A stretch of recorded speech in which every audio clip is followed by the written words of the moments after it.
करने वाले हैं संविधान से जुड़े हुए एक महत्वपूर्ण टॉपिक, जिसका नाम है संविधान सभा। संविधान सभा से आए दिन किसी न किसी कॉम्पिटिटिव एग्जाम में बहुत सारे प्रश्न अक्सर पूछ लिए जाते हैं, इसलिए वीडियो बहुत ही महत्वपूर्ण होने वाला है। बिना देर किए इस वीडियो की शुरुआत करते हैं। पहले तो हमारा ये मेन टॉपिक है संविधान सभा। संविधान सभा का मतलब कि हमारे देश के संविधान का क्या हुआ, निर्माण हुआ, एक लोगों का समूह थी। इसमें संविधान सभा की पहली बैठक कब होती है, अंतिम बैठक कब होती है, इसके अध्यक्ष कौन चुने जाते हैं, उपाध्यक्ष कौन होते हैं, उसके बाद इसमें उद्देश्य प्रस्ताव कब पेश किया जाता है, कब स्वीकृति मिलती है, और संविधान सभा की पहली मांग किसने की, उसके बाद किस योजना के तहत संविधान सभा की आधारशिला रखी गई। इन सारी बिंदुओं को हम डिस्कस करने वाले हैं, हमारे साथ बने रहिएगा। भारत के संविधान को बनाने वाली एक संस्था थी, यानी भारतीय संविधान को बनाने वाली क्या थी, संस्था थी, यानी लोगों का एक समूह था। यह सभा 26 नवंबर 1949 को संविधान का मसौदा तैयार करके समाप्त हो गई। इसका मतलब आप समझ रहे हैं, संविधान सभा यानी संविधान हमारा बनकर कब तैयार हुआ था, 26 नवंबर 1949 को हमारा संविधान बनकर तैयार हो गया। जैसे ही तैयार हो गया तो संविधान सभा की आवश्यकता अब क्या हो गई, खत्म हो गई, यानी समाप्त कर दी गई, और 26 जनवरी 1950 को संविधान लागू हो गया। आइए विस्तार से समझते हैं कि संविधान सभा क्या थी, इसकी क्यों आवश्यकता हुई, और उद्देश्य क्या था, और महत्व का क्या था। इन सारी बिंदुओं पर डिस्कस करेंगे हम। इसे ब्रिटिश सरकार द्वारा भारतीय नेताओं की मांग पर गठित किया गया था, यानी संविधान सभा की मांग बहुत सारे ऐसे हमारे स्वतंत्रता सेनानी, बहुत सारे ऐसे समाज सुधारकों ने ठीक संविधान सभा की लंबे समय से मांग की, तो उसके बाद ब्रिटिश सरकार द्वारा इसे क्या कर दिया गया, मांग को मान लिया गया, और उसके लिए संविधान सभा की गठित कर दिया गया। ठीक, बाल गंगाधर तिलक सर्वप्रथम 1895 में, ध्यान दीजिएगा, सर्वप्रथम संविधान सभा की मांग किसने रखी थी, तो बाल गंगाधर तिलक ने कब रखे, 1895 में, स्वराज के माध्यम से, यानी स्वराज हमारा जन्म सिद्ध अधिकार है और इसे हम लेकर रहेंगे। इसका मतलब है कि हम ब्रिटिश के बनाए हुए कानून, ब्रिटिश के जबरन बनाए हुए कानून को थोपा जो जा रहा है भारतीयों पे, हम इसे स्वीकार नहीं करेंगे, बल्कि हम जो हमारा स्वराज है हम उसे लेकर रहेंगे, उसके लिए कुछ भी करना पड़े। वर्ष 1916 में होम रूल आंदोलन, यानी अपने देश के लोग खुद कानून बनाएंगे और अपने देश पर खुद शासन करेंगे, इसकी बात चलाया गया था। तो इसका मतलब कहीं ना कहीं अप्रत्यक्ष तरीके से बाल गंगाधर तिलक ने 1895 में स्वराज के माध्यम से एक होम रूल आंदोलन चलाया 1916 में, और संविधान सभा की कहीं ना कहीं मांग का क्या किए, ये समर्थन किए कि होना चाहिए कि भाई अगर संविधान सभा होगी या हमारे देश में संविधान होगा तो कम से कम हमारे भारतीय लोग ही कानून बनाएंगे और भारतीय लोग ही हमारे देश पर शासन करेंगे, ब्रिटिश लोग नहीं करेंगे। ये तो अक्सर ये पूछा जाता है कि होम रूल आंदोलन कब शुरू हुआ, 1895 में, 1916 में, याद रखिएगा।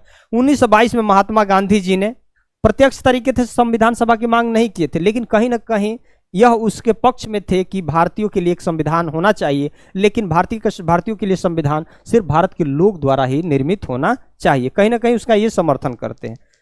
गांधी जी ने संविधान सभा और संविधान निर्माण की मांग उठाई, और संविधान सभा की मांग का मुख्य कारण था कि भारत का संविधान भारतीयों द्वारा ही बनाया जाए, न कि ब्रिटिश संसद या ब्रिटिश सरकार द्वारा। पहले जब संविधान सभा नहीं हुआ करती थी तो ब्रिटिश लोग हमारे देश पे जब शासन करते थे तो हमारे देश का कानून कहाँ बनता था, ब्रिटेन में बनता था, और कौन उसे लागू करता था, ब्रिटेन की सरकार ही लागू करती थी जबरन भारतीयों पर।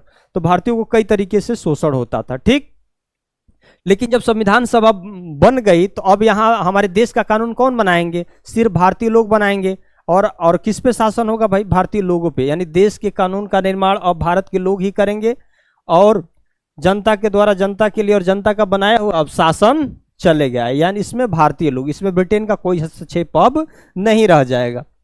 संविधान सभा की पहली स्पष्ट और सैद्धांतिक मांग, यानी सबसे पहले आधिकारिक कह लीजिए मांग, ठीक, 1934 में एम.एन. राय, कई बार पूछा जाता है कि एम.एन. राय ने संविधान सभा की स्पष्ट और सैद्धांतिक मांग कब रखी, 1934 में रखे। ये एक मार्क्सवादी नेता थे, क्रांतिकारी और मार्क्सवादी विचारक बने। उन्होंने पहली बार कहा कि भारत का संविधान केवल भारत के जनता द्वारा चुनी गई संविधान सभा ही बना सकती। अब यहाँ इन्होंने स्पष्ट शब्दों में कह दिए, क्या कहे, क्या भाई भारतीय के लिए एक संविधान सभा तो होनी चाहिए, लेकिन साफ शब्दों में उन्होंने कहा कि जनता द्वारा चुनी होनी चाहिए संविधान सभा, जनता द्वारा चुनी होनी चाहिए संविधान सभा। उसके कुछ दिन बाद ध्यान दीजिएगा 1935 में भारतीय राष्ट्रीय कांग्रेस ने इस संविधान सभा को क्या कर लिया, अपना लिया। कहीं ना कहीं ये एम एन राय की ही उपज थी ये बात, ठीक, जो कि कांग्रेस ने इसे स्वीकार कर लिया। कांग्रेस का मानना था कि भारत का संविधान भारत के लोग ही बनाए, न कि ब्रिटिश की संसद ने। तो कहीं ना कहीं कांग्रेस ने अपनी आधिकारिक रूप से घोषणा करने लगी कि भारत में भी संविधान सभा होनी चाहिए और संविधान सभा भारत के लोग द्वारा ही वो बनाया जाना चाहिए। संविधान का निर्माण भारत के लोगों द्वारा ही बनाया जाना चाहिए, न कि ब्रिटिश संसद या सरकार द्वारा, ठीक। उसके बाद जवाहरलाल नेहरू, देखिए जो भी डेट है ये अक्सर आप कहीं ना कहीं प्रश्न बने हुए। जवाहरलाल नेहरू ने 1938 में कांग्रेस में एक हरिपुरा में अधिवेशन किए थे। उसकी अध्यक्षता करते हुए कहे थे कि भारत का संविधान भारतीय जनता की इच्छा के अनुसार एक संविधान सभा द्वारा तैयार किया जाना चाहिए और जिसे सार्वभौमिक वयस्क मताधिकार के आधार पर चुना जाना चाहिए। यानी जवाहरलाल नेहरू ने कांग्रेस के हरिपुरा अधिवेशन में भी यह मांग कर दिए कि भारतीय संविधान सभा तो होनी चाहिए, भारतीय जनता द्वारा सार्वभौमिक वयस्क मताधिकार पर चुना जाना चाहिए। धीरे धीरे मांग तेज होने लगी, ठीक। 1940 में अगस्त प्रस्ताव में क्या कहा गया कि ब्रिटिश सरकार ने पहली बार संविधान सभा की मांग को सैद्धांतिक रूप से मान्यता तो दे दी। यानी जैसे मांग उठती गई 1938 में उठी, 35 में उठी, 34 में उठी, 95 22 में उठी। उसके बाद जैसे ये अगस्त प्रस्ताव जब आता है 1940 में, तो ब्रिटिश सरकार ने पहली बार संविधान सभा की सैद्धांतिक मांग को तो क्या कर ली, मान्यता दे दी, लेकिन क्या शर्तें रख दी। इस प्रस्ताव में कहा गया कि युद्ध के बाद भारत के लोगों को स्वयं अपना संविधान बनाने का अवसर दिया जाएगा। आपको पता होगा ना, द्वितीय विश्व युद्ध चल रहा है, ये जब ये बात कह रही है ब्रिटिश सरकार, तो कौन सा युद्ध चल रहा है, द्वितीय विश्व युद्ध 1939 से लेकर 45। अब यहाँ ब्रिटेन युद्ध लड़ रहा है उधर, और भारत में पूरी तरीके से शासन करने में क्या है, असक्षम दिख रहा है। तो भारत में किसी तरह के क्रांति ना हो, विद्रोह ना हो, भारत को मनाने के लिए यह कहा गया कि नहीं, आपको हम संविधान सभा की मांग को हम स्वीकार करते हैं, लेकिन युद्ध के बाद आप संविधान बना लीजिए। लेकिन अब संविधान कौन बनाएगा, उसमें ब्रिटिश लोग रहेंगे कि भारतीय लोग रहेंगे, इसको पूरी तरीके से स्पष्ट नहीं किए, ठीक। उसके बाद 2 साल बाद क्रिप्स मिशन, ब्रिटिश सरकार ने संविधान सभा के विचार को फिर से दोहराया। कौन, ब्रिटिश सरकार ने संविधान सभा के विचार को फिर से दोहराया, लेकिन कांग्रेस और मुस्लिम लीग ने इस योजना को ठुकरा दिया क्योंकि इसमें पूर्ण स्वतंत्रता का वादा नहीं था। अब बताओ जी, इसमें उनका भी अभी हस्तक्षेप था। ये नहीं था कि आप संविधान सभा बना लीजिए, अपने देश की व्यवस्था को चलाइए, पूर्ण स्वतंत्रता की मांग नहीं थी, इसलिए कांग्रेस और मुस्लिम लीग ने भी इसे अस्वीकार कर दिया, ठीक। अगला है कैबिनेट मिशन योजना। अब धीरे धीरे मांग तेज होने लगी, अब ब्रिटेन सरकार मजबूर होने लगी, तो अब भारतीयों की बात क्या करने लगी, अब मानना पड़ा जी। तो अब ध्यान दीजिए, कैबिनेट मिशन योजना आता है और यही हमारे संविधान सभा बनने का एक आधार होता है। जो वर्तमान में संविधान सभा बना है इसी के आधार पे बना है, ठीक। पृष्ठभूमि क्या है, द्वितीय विश्व युद्ध के बाद ब्रिटिश सरकार भारत को स्वतंत्रता देने की योजना बना रही थी। इसके लिए मार्च 1946 में, कई बार पूछा जाता है, मार्च 1946 में ब्रिटेन के 3 मंत्रियों का एक दल भारत भेजा गया, जिसे कैबिनेट मिशन कहा गया। 3 दल यानी 3 लोग आए कैबिनेट मंत्री। कैबिनेट मिशन के सदस्य कौन थे, एक थे सर स्टैटफोर्ड क्रिप्स, व्यापार बोर्ड के क्या थे ये अध्यक्ष थे। उसके बाद लॉर्ड पैथिक लॉरेंस थे, ये क्या थे, भारत मामलों के मंत्री थे। और AB अलेक्जेंडर, और ये क्या थे, नौसेना मंत्री थे। यानी कैबिनेट मिशन योजना मार्च 1946 में भारत आता है। यही संविधान सभा के आधारशिला भी बनेगा और यही भारत के जो संविधान निर्माण में यह इसका प्रमुख योगदान होता। 3 कैबिनेट मंत्रियों को भेजा गया। अक्सर ये प्रश्न पूछा जाता है कौन कौन से वो लोग आए थे, तो ध्यान दीजिएगा। मुख्य उद्देश्य क्या था भाई, भारत को संविधान सभा देने की योजना बनाना। इसका उद्देश्य क्या था, यानी भारत के लिए एक संविधान सभा दिया जाएगा, इसका प्रमुख उद्देश्य है, ताकि भारत के लोग अब अपना संविधान बनाएं। संप्रभुता का हस्तांतरण, संप्रभुता का मतलब, हस्तांतरण का मतलब, जो पावर ब्रिटेन के पास था वह पावर अब किसके पास जाएगा, भारतीयों के पास जाएगा, अपने देश की नीतियां बनाने में। और भारत के लोग ही अपनी देश की नीति बनाएंगे, कानून बनाएंगे। इसका खाका तैयार करना, ठीक है। भारतीय नेताओं और दलों के बीच क्या होगा, समझौता होगा। जैसे कैबिनेट मिशन योजना आएगा, उसके बाद भारतीय जो भी नेता थे लंबे समय से संविधान सभा की मांग कर रहे थे, तो उनसे बातचीत करके और इस समस्या का समाधान करना था कि भारत का संविधान कैसे बनेगा, कौन बनाएगा, इन सारी बिंदुओं पे डिस्कस हुआ, ठीक। संविधान सभा का उद्देश्य क्या था भाई? एक स्वतंत्र भारत का संविधान बनाना, ठीक है भाई। संविधान सभा का उद्देश्य क्या रहा? संविधान सभा का गठन, यानी भारत के लिए एक स्वतंत्र संविधान बनेगा, कोई दिक्कत नहीं। देश के नागरिक को न्याय मिले, स्वतंत्रता मिले, समानता मिले और बंधुत्व मिले। यानी संविधान सभा का एक ही उद्देश्य था कि कम से कम स्वतंत्र भारत के लिए एक संविधान बनाया जाए। अब कोई हमारे देश पे अपना आधिपत्य न जमाए, हम खुद अपने देश के लिए एक संविधान बनाएंगे और हम आज से पूरी तरीके से आज़ाद अब महसूस करेंगे। तो भारत के देश के नागरिकों को क्या मिलेगा? न्याय मिलेगा, सामाजिक, आर्थिक, राजनीतिक न्याय, जितने भी प्रकार के न्याय होगी वो न्याय मिलेगा। स्वतंत्रता मिलेगी, लोग अमन चैन से आराम से रह पाएंगे। समानता मिलेगी, किसी प्रकार का भेदभाव का सामना नहीं करना पड़ेगा। बंधुत्व यानी भाईचारा कायम रहेगा। ठीक, एक ऐसा संविधान बनाना जो भारत को संप्रभु बनाए। यानी संप्रभु का मतलब हम आंतरिक और बाह्य रूप से, दोनों रूप में क्या है, हम स्वतंत्र हैं। अपने देश के नीति निर्माण हम स्वयं कर सकते हैं। किसी के दबाव में हम कोई निर्णय अब नहीं ले सकते। हम पूरी तरीके से क्या है, संप्रभु हैं।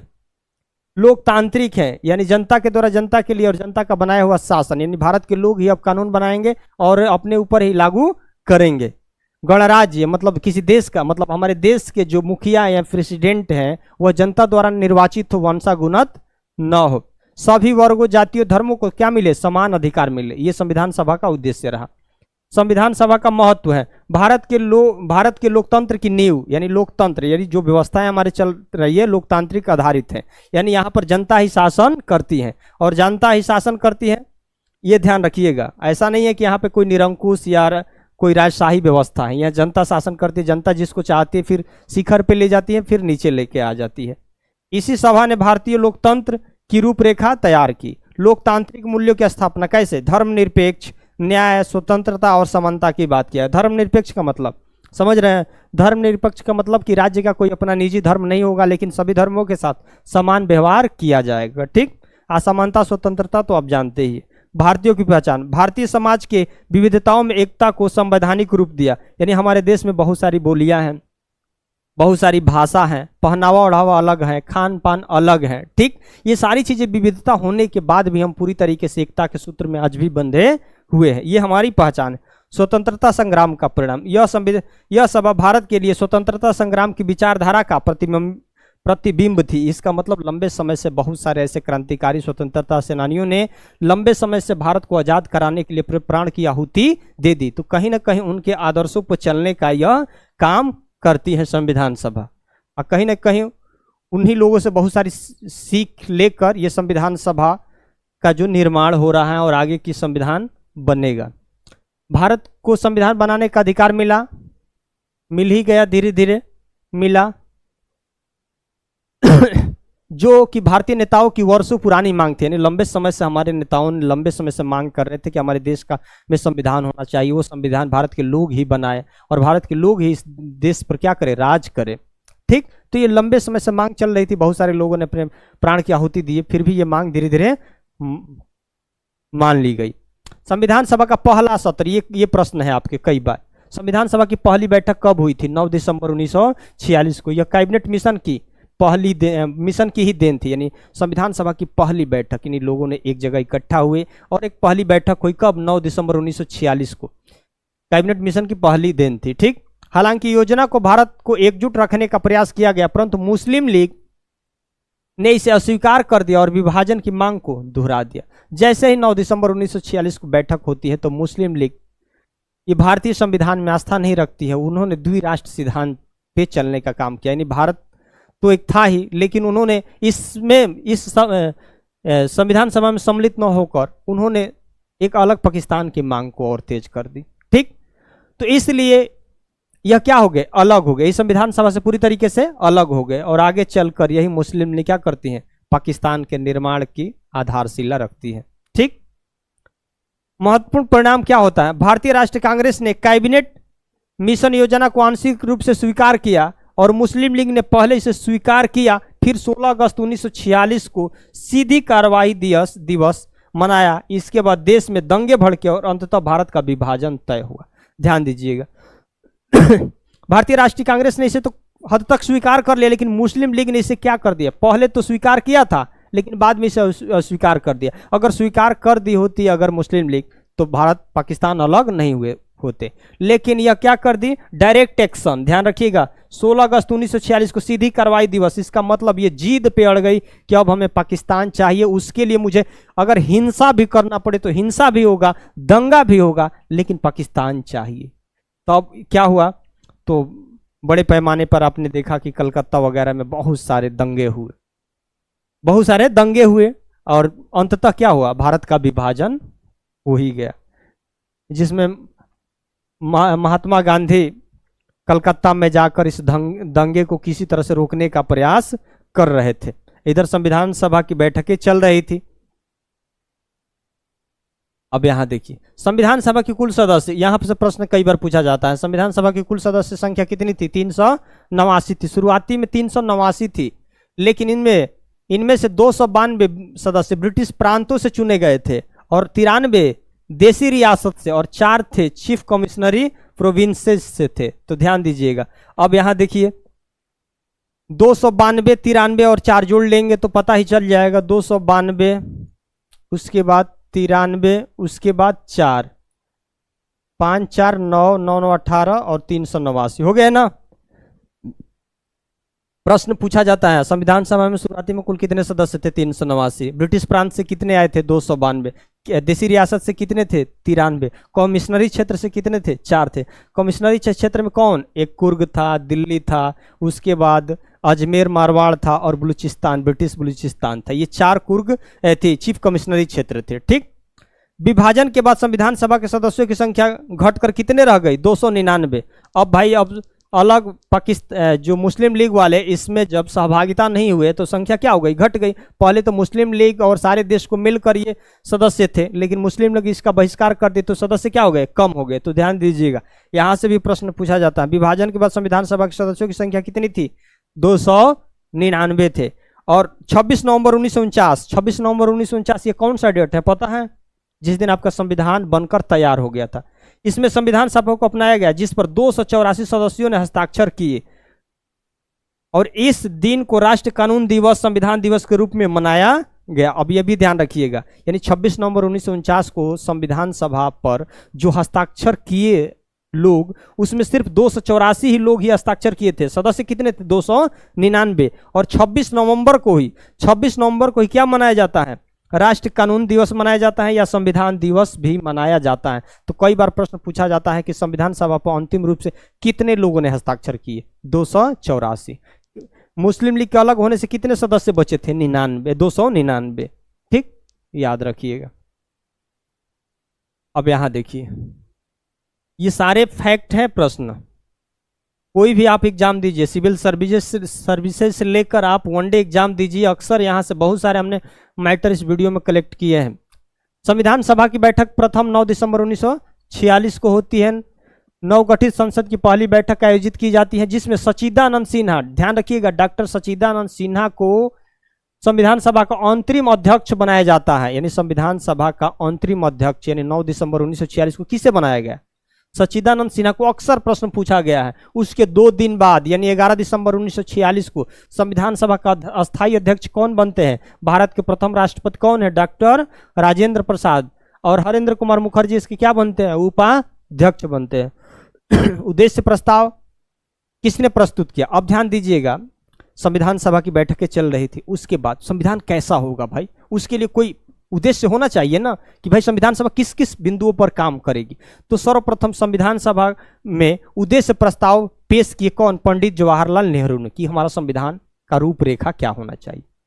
किसने पेश, कई बार प्रश्न पूछा जाता है कि संविधान सभा में उद्देश्य प्रस्ताव किसने पेश किया, पंडित जवाहरलाल नेहरू ने। कब किए, 13 दिसंबर 1946 को। ध्यान रखिए, कई बार प्रश्न पूछा जाता है, 13 दिसंबर 1946 को। कब इसे स्वीकृति मिली उद्देश्य प्रस्ताव को, 22 जनवरी 1947 को संविधान सभा द्वारा इसे क्या कर लिया गया, स्वीकृत कर लिया गया। ठीक, उसके बाद संविधान सभा की बैठक 9 दिसंबर 1946 से लेकर 24 जनवरी 1950 तक चली। जब तक संविधान लागू हुआ 26 जनवरी 1950 को ना, तो 2 दिन पहले तक इसकी बैठकें चली है। देखिए, 9 दिसंबर 1946 से लेकर 24 जनवरी 1950 तक चली है। इसका मतलब संविधान बनाने में 2 वर्ष 11 महीने 18 दिन का समय लगा था। ठीक, संविधान सभा के संवैधानिक सलाहकार कौन थे, BN राव थे। यानी बहुत सारे ऐसे संविधानों का इन्होंने अध्ययन किया था जैसे अमेरिका के संविधान का, आयरलैंड के संविधान का, ब्रिटेन के संविधान का, इसलिए संवैधानिक सलाहकार भी इन्हें कहा जाता है।